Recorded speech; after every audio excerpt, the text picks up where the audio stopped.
നമസ്കാരം, news prime മലയാളത്തിലേക്ക് സ്വാഗതം. പ്രശസ്ത സാഹിത്യകാരിയായ അന്ന ഗൗക്കറുടെ ഒരു പുസ്തകത്തിലെ വരികൾ കടമെടുത്തുകൊണ്ടാണ് ശശി തരൂർ പറഞ്ഞത്, ചിറകുകൾ നിന്റേതാണ്, അതുകൊണ്ട് തന്നെ വിശാലമായ ആകാശത്ത് പറക്കാൻ ആരുടെയും അനുവാദം വേണ്ട എന്നുള്ള വരികൾ അദ്ദേഹം എക്സിൽ പങ്കുവച്ചത്. എന്നാൽ അതിന് കൃത്യമായ മറുപടി കൊടുത്തിരിക്കുകയാണ് എഴുത്തുകാരിയായിട്ടുള്ള സുധാ മേനോൻ. ആരും അത്തരത്തിൽ ഒരു സാഹചര്യമുണ്ട് എന്ന് കരുതി ഒരു പക്ഷിയും സ്വന്തം കൂട്ടിൽ നിരന്തരം കാഷ്ടിക്കാറില്ല എന്നൊരു മറുപടിയാണ് ഇതിന് കൃത്യമായി കൊടുത്തിരിക്കുന്നത്. മാത്രമല്ല 50 കോടിയുടെ ഗേൾഫ്രണ്ട് എന്ന് പറഞ്ഞ് ശശി തരൂർ വിവാഹം ചെയ്ത സുനന്ദ പുഷ്കറിനെ കളിയാക്കിയ ഗുജറാത്തിലെ മുൻ മുഖ്യമന്ത്രി കൂടിയായ ഇപ്പോഴത്തെ പ്രധാനമന്ത്രി നരേന്ദ്രമോദി, ആ കാര്യം മറന്നുകൊണ്ട് സംസാരിക്കരുത് എന്നുള്ള കാര്യം കൂടിയാണ് കൃത്യമായി ഇപ്പോൾ തരൂറിനെതിരെ പറഞ്ഞിരിക്കുന്നത്. നമുക്കറിയാം, നരേന്ദ്രമോദി ശശി തരൂറിനെ നിരന്തരം പരിഹസിക്കുന്ന ഒരു കാലഘട്ടമുണ്ടായിരുന്നു. ശശി തരൂർ ആദ്യമായി പാർലമെന്റിൽ ജയിച്ചതിനു ശേഷം ഗുജറാത്ത് മുഖ്യമന്ത്രിയായിരുന്ന നരേന്ദ്രമോദി നിരന്തരം കടന്നാക്രമണം നടത്തുന്ന ഒരു സാഹചര്യം ഉണ്ടായിരുന്നു.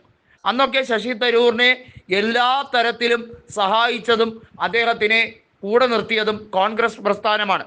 2014 BJP ഏറ്റവും വലിയ ആരോപണം നടത്തിയത് സുനന്ദ പുഷ്കറിന്റെ മരണത്തിലെ പങ്കാളിയാണ് തരൂർ എന്ന രീതിയിൽ വരെ വലിയ ആരോപണം നടത്തിയപ്പോൾ അന്ന് തരൂറിനെ സംരക്ഷിച്ചത് കോൺഗ്രസ് പ്രസ്ഥാനമാണ്.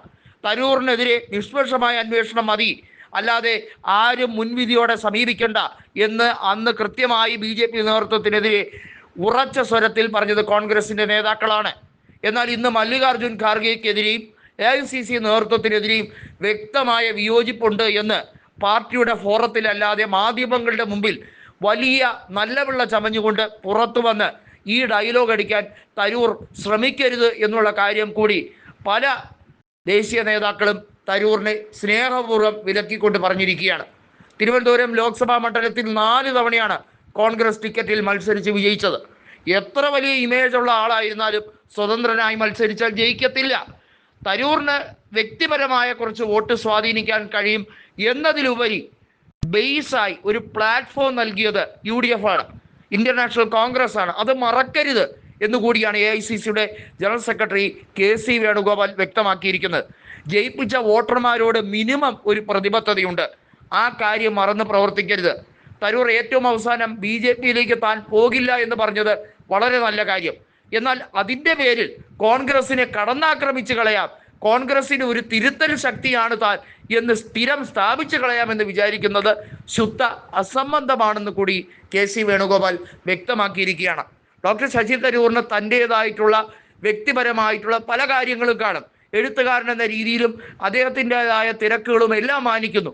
എന്നാൽ കോൺഗ്രസ് പ്രസ്ഥാനത്തിൻ്റെ അതിൻ്റെ പേരിൽ എന്തിനാണ് വലിച്ചിഴയ്ക്കാൻ ശ്രമിക്കുന്നത് എന്നുകൂടി ചോദിക്കപ്പെടുകയാണ്. പ്രത്യേകിച്ചും ഖാർഗെ പറഞ്ഞത് അദ്ദേഹത്തിൻ്റെ ഭാഷാ വൈദഗ്ധ്യം ഉൾപ്പെടെയുള്ള കാര്യങ്ങൾ ഏറെ ആഘോഷിക്കപ്പെടുന്ന ഒരു കാര്യമാണ്. അദ്ദേഹത്തിൻ്റെ കൃത്യമായിട്ടുള്ള വൊക്കാബുലറി, ഇംഗ്ലീഷ് ഭാഷാ പരിജ്ഞാനം, അതുപോലെ തന്നെ അദ്ദേഹത്തിൻ്റെ ഒറേറ്ററി സ്കിൽ, ഇതെല്ലാം പ്രയോജനപ്പെടുത്തേണ്ടടുത്ത് പ്രയോജനപ്പെടുത്തണം.